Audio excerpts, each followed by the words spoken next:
एक समय की बात है, पहाड़ियों के बीच बसे एक छोटे से गांव में ग्रामीणों का एक समूह रहता था जो अपनी असाधारण एकता और सद्भाव के लिए दूर दूर तक जाने जाते थे। गांव एक सुरम्य स्वर्ग था जहां हर कोई एक दूसरे की परवाह करता था और सुख और दुख दोनों साझा करता था। गांव में भरपूर फसलें और साफ सुथरी नदियां थीं, लेकिन उनका असली खजाना उनके द्वारा पोषित रिश्तों में था। प्रत्येक परिवार ने अपने अनूठे तरीके से समुदाय की भलाई में योगदान दिया, चाहे वह खेतों की देखभाल करना हो, बच्चों को पढ़ाना हो या सुंदर मिट्टी के बर्तन बनाना हो। हर कार्य महत्वपूर्ण था। एक दिन जारा नाम का एक करिश्माई व्यापारी गांव में आया।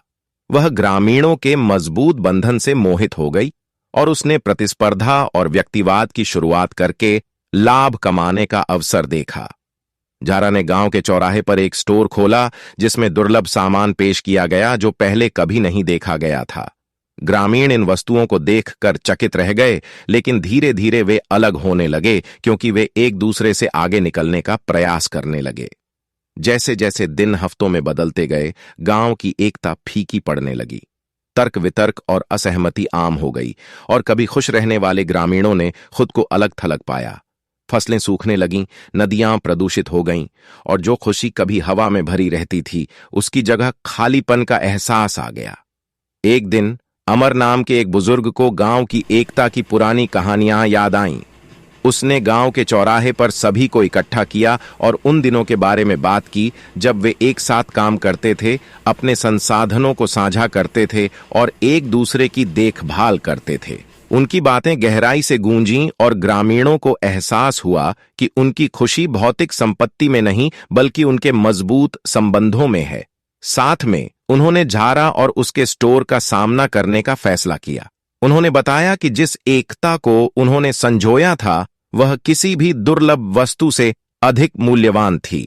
जारा ने उनकी ईमानदारी से प्रभावित होकर गांव को वापस देने का फैसला किया। उन्होंने अपने स्टोर को एक सामुदायिक केंद्र में बदल दिया जहां ग्रामीण इकट्ठा हो सकते थे, कहानियां साझा कर सकते थे और परियोजनाओं पर सहयोग कर सकते थे। नई एकता के साथ गांव एक बार फिर फला फूला। नदियां साफ बहती थीं, खेतों में भरपूर फसलें पैदा होती थीं और बच्चों की हंसी पहाड़ियों से गूंजती थी। ग्रामीणों को एहसास हुआ कि उनकी ताकत उनकी एकजुटता में है और उन्होंने इसे किसी भी खजाने से अधिक महत्व दिया। और इसलिए गांव का विकास जारी रहा और पड़ोसी समुदायों के लिए एकता की किरण के रूप में काम करता रहा। जो सबक सीखा गया वह स्पष्ट था, कोई भी भौतिक संपत्ति एकजुट समुदाय के मूल्य की जगह नहीं ले सकती। जहां प्रत्येक व्यक्ति का योगदान चाहे कितना भी छोटा क्यों ना हो, सभी की समृद्धि का कारण बनता है। धन्यवाद।